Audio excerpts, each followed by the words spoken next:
Obsessão é um transtorno psiquiátrico muito grave, que são ideias que a pessoa traz de outras reencarnações, culpas, muitas ações nossas que são desconhecidas dos outros permanecem no nosso conhecimento e se transformam num aguilhão em nosso cérebro. Uma pessoa que haja cometido um crime e depois se arrepende, termina por fazer a auto-obsessão. Porque fica lembrando, agora que passou a raiva, que os interesses mesquinhos não resultaram na felicidade dele, o bandido ou o criminoso, e começa a achar que não deveria ter feito. Então não consegue tirar da mente aquele instante fatal, porque depende tudo de um instante. Quantas vezes estamos ótimos e uma informação insignificante nos transtorna e ficamos uma fera, a ponto de dizer, não é a pessoa que eu conheço, porque não é possível que a pessoa mude desta forma. E é o que nós falamos na última terça-feira, é o demônio interno. É o que a psiquiatria chama nossos demônios interiores. Os psicólogos usam muito os nossos demônios, não acreditando nos espíritos que seriam tradicionalmente os demônios. Eles convertem esses espíritos em que nós acreditamos em transtornos demoníacos da própria personalidade. Então nós vemos obsessões incríveis. Eu vou ilustrar com um caso que me preocupa até hoje. Faz uns 50 anos, alguém foi levado aqui ao centro, noutra sede. Era uma menina de 16 anos, mais ou menos, que estava absolutamente dominada.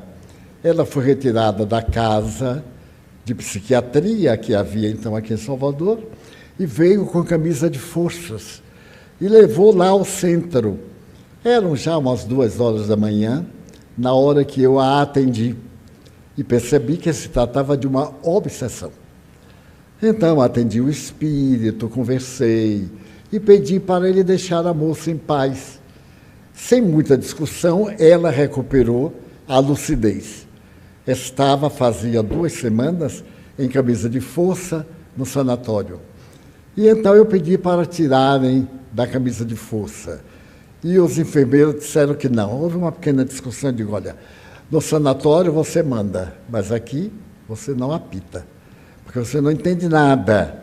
Você aqui é um espectador. E o espectador não opina. Olha, depois ele gosta ou não gosta. Tira a camisa de força. Ele insistiu, eu tirei a camisa de força da moça e ficou entendido que ela era uma obsidiada. Depois o espírito veio, era um familiar do seu pai.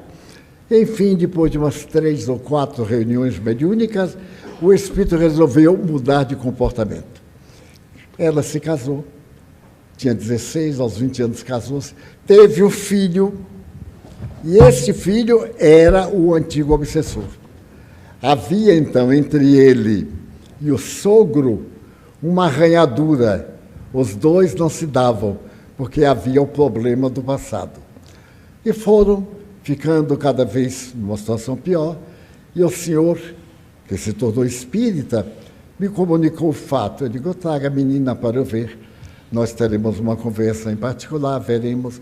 Por fim, ela voltou a frequentar, e, claro, se libertou daquela situação. O que aconteceu?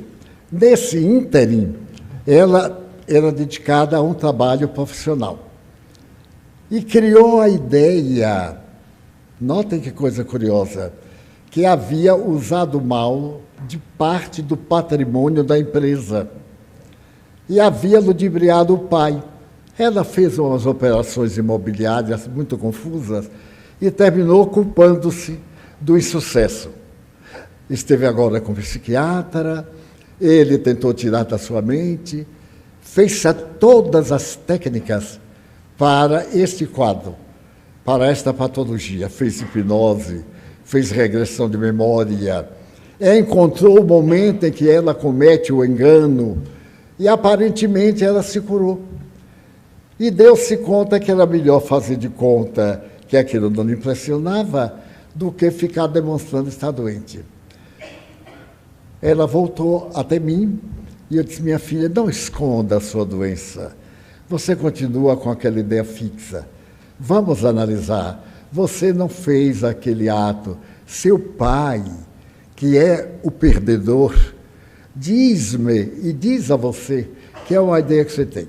Pois bem, esta moça introjetou de tal forma que há mais de 5 anos ela já percorreu dos melhores psiquiatras do Brasil, alguns de Viena, em homenagem a Freud, e ainda hoje ela me escreveu assim: tio Divaldo, eu sei que vocês todos são bons comigo, mas não me sai da cabeça o crime que eu cometi contra meu pai, uma auto-obsessão.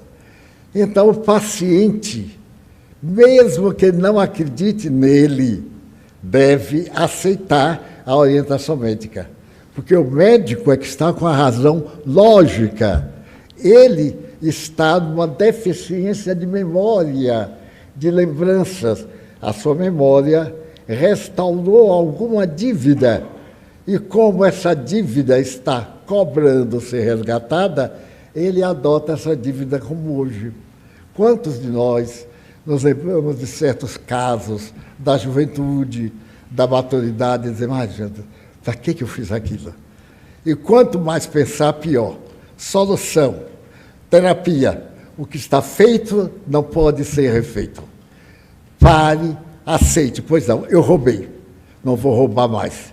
Então vou repor o dinheiro que eu roubei e pronto. Faça a paz de consciência.